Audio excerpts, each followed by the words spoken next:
ছুটি আর অভির এত ভালোবাসা দেখে শেষ পর্যন্ত ছুটিকে মেনে নিল ঠাম্মি। হ্যাঁ বন্ধুরা, এমনটাই দেখা যাবে। তাই সম্পূর্ণ জানতে ভিডিওটিতে লাইক দেওয়া, চ্যানেলটি সাবস্ক্রাইব করে দেখতে থাকুন। গল্পের শুরুতে দেখা যাবে ওয়াশরুমের দরজা খুললেই সেখানে ছুটি আর অভিকে দেখেই সবাই হাঁ করে তাকিয়ে থাকে। তারপরেই অভি আর ছুটি বেরিয়ে আসে। তখন শিখারা হাসতে থাকে।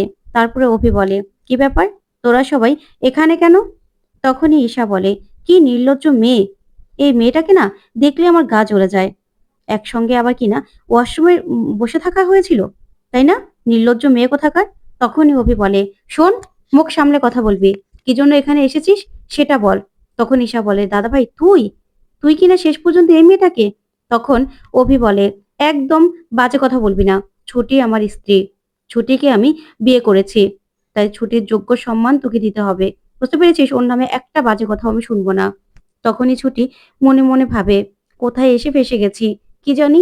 তারপরেই অভির মা চলে আসার এসেই বলে, কি ব্যাপার, যে ডাকতে আসে সেই এখানে আটকে যায়, কি হয়েছে এখানে শুনি তো। অভি, ছুটি, তোমরা নিচে এসো, কিছু রিচুয়ালস আছে, সেগুলোকে করতে হবে। তখনই রিহান কিছু বলতে গেলেই অভি ওদেরকে বারণ করে আর বলে, একদম কথা বলবি না। তারপরে দেখা যাবে অভি বলে, মা, ঠাম্মি। তখন অভির মা বলে, তোর ঠাম্মি তো নিজের ঘরে গিয়ে বসে আছে, উনি তো কোনো নিয়ম কানুনেই থাকবে না, বলেই তো দিল। তখন অভি বলে, বেশ, তুমি বরং ছুটিকে নিয়ে নিচে যাও, আমি ঠাম্মিকে নিয়ে আসছি, ঠিক আছে? এই বলেই সেখান থেকে অভি ঠাম্মিকে আনতে চলে যায়। ওইদিকে দেখা যাবে তখনই অভির মা ছুটিকে বলে, ছুটি, এসো। তখন ছুটি মনে মনে ভাবে, আমাকে সবার মাঝখানে একা রেখে উনি চলে গেল, কি যে হবে কে জানে। তখন এই ভেবেই ছুটি ভয় পেতে থাকে। তারপর শিখা বলে, চলো, নিচে যেতে হবে তো। তারপরেই শিখা সেখান থেকে ছুটিকে নিয়ে যায়। ওইদিকে ঠাম্মি অভির ছবি নিয়ে বলে, দাদু ভাই, তুমি আমাকে এতটা কষ্ট দিবে আমি কোনোদিনও ভাবতে পারিনি। তোমার জন্য এই স্বর্ণময়ী রায়ের মাথাটা নিচু হয়ে যাবে, সেটা আমি কোনোদিনও ভাবিনি দাদু ভাই, তুমি আমার সঙ্গে এরকম করবে। তখনই অভি এসে বলে, ঠাম্মি। তখন ঠাম্মি নিজের চোখের জল মুছে নেয় আর ছবিটাকে লুকিয়ে ফেলে। তখন অভি বলে, তুমি নাকি বলেছো তুমি নিচে যাবে না? তখন ঠাম্মি বলে, না, আমি নিচে যাব না। তখন অভি বলে, ঠাম্মি, নিচে চলো, নিচে কিছু রিচুয়ালস বাকি আছে, সেগুলো নাকি করতে হবে, তুমি না থাকলে কি হবে? তখন ঠাম্মি বলে, দাদু ভাই, আমি ভাবতেই পারছি না তুমি এরকম একটা কাজ করবে। আমি যাব না, বলেছি তো আমি যাব না। তখন অভি বলে, বেশ, যাবে না তো তুমি? তখন ঠাম্মি বলে, না। তখন অভি বলে, আচ্ছা, আমি কিন্তু এখন তোমাকে কোলে করেই নিয়ে যাব। তখন ঠাম্মি বলে, কি করছো দাদু ভাই তুমি? তখন অভি বলে, তুমি হয় আমার সঙ্গে যাবে, না হলে আমি তোমাকে কোলে নেব, বলো কি করবে? তখন ঠাম্মি বলে, শোনো দাদু ভাই, আমাকে জোর করো না তুমি। তখন অভি বলে, বলো। তারপরে জোর করে ঠাম্মিকে উপর থেকে নিচে নিয়ে আসে। তারপরেই বলে, সোফায় বসো। ওইদিকে ঠাম্মি বলে, তুমি আমাকে জোর করে এখানে নিয়ে আসলে দাদু ভাই, আমি এখানে কিছুতেই থাকবো না। তখন অভি বলে, তুমি যদি চলে যাও না, তোমাকে আবার কোলে করে নিয়ে আসবো। তখন ঠাম্মি বলে, হয়েছে হয়েছে। তারপর অভির বাবা বলে, শতরূপা, এগুলো কি হচ্ছে বলো তো? আমি তো কিছুই বুঝতে পারছি না, এভাবে সবাইকে জোর করে কেন কেন হচ্ছে? তখনই অভি বলে, এখানে কিছু রিচুয়ালস বাকি আছে, সেগুলো তো করতে হবে, তাই না? এইভাবে একটা মেয়ের উপর তোমরা অত্যাচার করতে পারো না। ওইদিকে ছুটি মনে মনে খুব কষ্ট পায়। তারপরে ছুটি বলে ওঠে, না না, আপনি এসব কি বলছেন? তখন আপনি বলেই সবার সামনে আবার বলে, ওগো, তুমি এসব কি বলছো? তখন তো এরকম ওভার অ্যাক্টিং দেখে অভি রেগে যায় আর ছুটির কাছে এসে বলে, একদম ওভার অ্যাক্টিং করবেন না। ওইদিকে রিহান ইন্দ্রকে বলে, আমি বিয়ে করলে না আমার বউ আমাকে ডার্লিং বলে ডাকবে। তখন ইন্দ্র বলে, শোন, এক বউ নিয়ে যা কাণ্ড হচ্ছে, তুই আর বউ আনিস না ভাই। তারপরেই শিখাকে অভির মা বলে, যা, ডালাটা সাজানো আছে, বরণ ডালাটা নিয়ে আয়, এখানে নিয়ে আয়। তাই যা যা রিচুয়ালস গুলো করতে হবে সেগুলো করতে হবে তো। তারপরে দেখা যাবে ছুটি বলে ওঠে, আমার উপর কেউ অত্যাচার করছে না, তাহলে এসব কথা কেন বলছো? তারপরে ঠাম্মি বলে, শোনো, এখানে যাই হোক না কেন, আমি কিন্তু এগুলো কিছুতেই মানবো না। তখনই ঈশা বলে, আচ্ছা মা, ঠাম্মি যখন না করছে তাহলে জোর করছো কেন? তখনই এই কথা শুনে অভির মা রেগে যায় আর বলে, ঈশা, তুই না বাড়ির বড় মেয়ে, তোর তো কোনো কিছু ভুল ত্রুটি দেখলে ঠিক করে দেওয়ার কথা ছিল, তাই না? তুই সেটা না করে এখানে আবার কিনা কথা বলছিস। তখনই অভির বাবা বলে, আচ্ছা, তুমি বা কেন জোর করছো আমি সেটাই বুঝতে পারছি না। তখন অভির মা বলে, কেন জোর করছি তুমি না সেটা পরেই বুঝতে পারবে।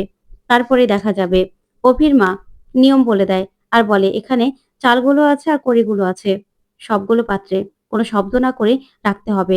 তখন ঈশা বলে, এই মেয়ে আসার পর থেকে যা কাণ্ড হচ্ছে, এই মেয়ে কিনা আবার শব্দ না করে সব কাজ করতে পারবে। তখনই অভির মা বলে, অবশ্যই করতে পারবে। যদি নিষ্ঠা থাকে অবশ্যই করতে পারবে। তখন ইন্দ্র বলে, হ্যাঁ, ছুটি ঠিক পারবে আমরা জানি। তারপরে দেখা যাবে। রিহান বলে, দিদিভাই তুই ভিডিও কর না, তাহলে ভাইরাল হয়ে যাবে। তখন ঈশা বলে, হ্যাঁ, ভিডিও তো করে রাখতেই হবে। এ মেয়ে কি করতে পারে? এই বলে ঈশা ভিডিও করতে থাকে। তখনই ছুটি খুব সুন্দর করে নিয়ম পালন করে নেয়। ওইদিকে ঠাম্মি অবাক হয়ে দেখতে থাকে। তখন অভি বলে, আমি কি একটু হেল্প করব? তখন দেখা যাবে শিখা বলে, না না না, একদম না, কোনো হেল্প করা যাবে না। বৌদিকে একাই করতে হবে সবকিছু। তখন ছুটি একাই সবকিছু করতে থাকে। ওইদিকে ছুটি আর অভির ভালোবাসা দেখে অভির মা খুশি হয়ে যায়।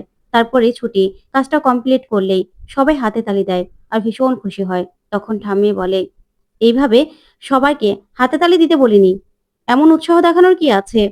তারপরেই ঠাম্মির কথা শুনে চমকে যায় অভি। তারপরে দেখা যাবে অভির মা বলে, যা তো শিখা, ওদের দুজনের টোকরের থেকে একটু করে শলা নিয়ে নে। আর শলাগুলো জলে রাখতে হবে। তারপরেই শলাগুলোকে দুই দিকে দিয়ে দিতে হবে। তারপরে শলাগুলো যদি দুই দিক থেকে একদিকে মিলে যায় না, তাহলে মনে করবো ওরা একসঙ্গে থাকবে। তখন অভির বাবা বলে, কোনো দিনও মিলবে না। ওইদিকে ঠাম্মিও বলে, হ্যাঁ, সেটা তো মিলা সম্ভবই নয়। ওইদিকে শিখাও বলে। তারপর দেখা যাবে অভির মা বলে, আগে থাকতে কি করে বলছো বলো তো? তারপরে অভির টোকর আর ছুটির টোকরের থেকে শলা নিয়ে নেয় অভির মা।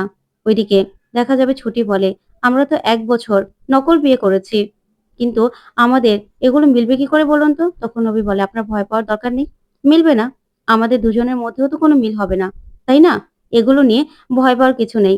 এগুলো শুধুমাত্র রিচুয়ালস। আর আপনি সবার মন এমনিতে জয় করে নিতে পারবেন। তারপরে দেখা যাবে সেই শলাগুলোকে জলের মধ্যে রেখে দেয়। ওইদিকে ইন্দ্র বলে, অভি তুই কি গুজর গুজর করছিস রে? তখন অভি বলে, তোকে বলতে হবে নাকি? তারপরেই দেখা যাবে শিখা অভির মাকে বলে, আচ্ছা, একটু জলগুলোকে নাড়া দিয়ে দাও না। তখন অভির মা বলে, হ্যাঁ, এগুলো তো ননদিনীরা করে, ননদিনী রায়বাগিনী, এখন তো আমাকেই করতে হবে। তারপরেই দেখা যাবে জলগুলো নাড়িয়ে দিলেই সেই শলাগুলো ভাসতে থাকে। আর দুইটা একদিকে এসেই তারপরেই একসঙ্গে ভাসতে থাকে। যা দেখে অভির বাবা, তারপর অভি, ছুটি সহ সবাই চমকে যায়।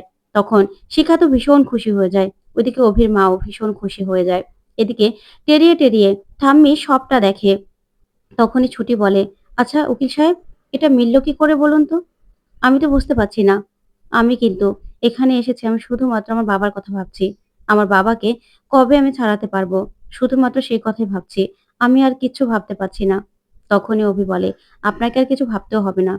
আপনি না আর কিচ্ছু ভাববেন না। ঠিক আছে? যা যেভাবে চলছে সেভাবেই চলুক। ওইদিকে অভির মা বলে, দেখেছো তোমরা না বলেছিলে যে মিলবে না? দুটো কিন্তু একসঙ্গেই ভাসছে। একটুও আলাদা হচ্ছে না। তার মানে অভি আর ছুটি একসঙ্গেই থাকবে। তখন ঠাম্মি বলে, হয়েছে, অনেক হয়েছে। আমি আর দাঁড়িয়ে থাকতে পারছি না। আমি এখন ঘরে যাব। ঘরে গিয়ে শুবো। আমার এসব দেখতে একদম ইচ্ছে করছে না। তখনই ঠাম্মি এই কথাগুলো বলেই সেখান থেকে চলে যেতে চায়। তখনই অভির বাবা বলে, হ্যাঁ, রাত তো প্রায় পেরোতে চললো, আমাকেও যেতে হবে। তখন ঠাম্মি বলে, শোনো, এগুলো দেখেছি বলে এটা ভেবো না যে এই বিয়েটা আমি মেনে নিয়েছি, বুঝতে পেরেছো?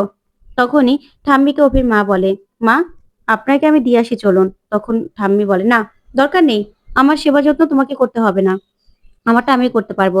তখন অভির মা বলে, আচ্ছা, রাত তো প্রায় শেষ হতে চললো, তাহলে আমরা সবাই সবার ঘরে চলে যাই। তখন ইন্দ্র বলে, আমি বেরিয়ে যাই আগে। এই বলে ইন্দ্র বেরিয়ে গেলেই তারপরেই ঈশা সেই ভিডিওগুলো পাঠিয়ে দেয় চুমকিকে আর বলে, দেখো, যেখানে তোমার থাকার কথা ছিল সেখানে এই মেয়েটা কত আনন্দ করছে। তখনই চুমকি ভিডিওগুলো দেখে প্রচন্ড রেগে যায় আর বলে, ছুটি, সব সময় তুই আমার কাছ থেকে সবকিছু কেড়ে নিয়েছিস। এগুলো আমি আর কিছুতেই সহ্য করব না, কিছুতেই না। যা আমার ওই বাড়িতে আমার সিংহাসনে বসার কথা ছিল, সেই জায়গায় কিনা তুই বসে পড়লি। তোকে তো আমি কিছুতেই শান্তিতে থাকতে দেব না। আমি এখনই আসছি। এই বলে যেতে লাগলেই তখনই হিরণময় বাবুর বোন চলে আসে আর এসে বলে, এ কি পড়ি, কোথায় যাচ্ছ? তোমার মন খারাপ তো, তাই তোমার সঙ্গে আমি ঘুমাতে এসেছি। তখন চুমকি বলে, দরকার নেই, দরকার নেই। তখনই উনি জোর করে শুয়ে পড়লেই চুমকি মনে মনে বলে, ছুটি, আজকে তুই আমার হাত থেকে বেঁচে গেলি। ওইদিকে ছুটি বলে, আচ্ছা, আমার বাবাকে কি এসব করে আমি ছাড়াতে পারবো? আমার মাথায় তো কিচ্ছু ঢুকছে না। একটা 1 বছরের বিয়েতে ঢুকে গেলাম। কি করব আমি? আমি তো কিচ্ছু বুঝতে পারছি না। আমি কি আমার বাবাকে বাঁচাতে পারবো না? আমি আমি তো কিছু ভাবতেও পারছি না। তখনই অভি চলে আসে, এসে বলে, আপনাকে কিছু ভাবতেও হবে না। আপনাকে যেটা করতে বলেছি আপনি শুধু সেটাই করুন। আপনার বাবার কেসটা আমি দেখে নেব। আপনি বারবার করে না এসব প্রশ্নগুলো করে অভিমন্যু রায়শঙ্করের কেরিয়ার নিয়ে কথা তুলছেন। তাই আপনার কোনো অধিকার নেই এসব নিয়ে কথা বলার। আমি স্টাডি রুমে যাচ্ছি। সারারাত সেখানেই আমি থাকবো। আপনি শুয়ে পড়ুন।" এই বলে চলে গেলেই ছুটি কাঁদতে থাকে। তো বন্ধুরা, কেমন লাগলো আজকের আপডেট? কমেন্ট করে জানাতে ভুলবেন না। পরবর্তী আপডেট পেতে চ্যানেলটি সাবস্ক্রাইব করবে। ধন্যবাদ।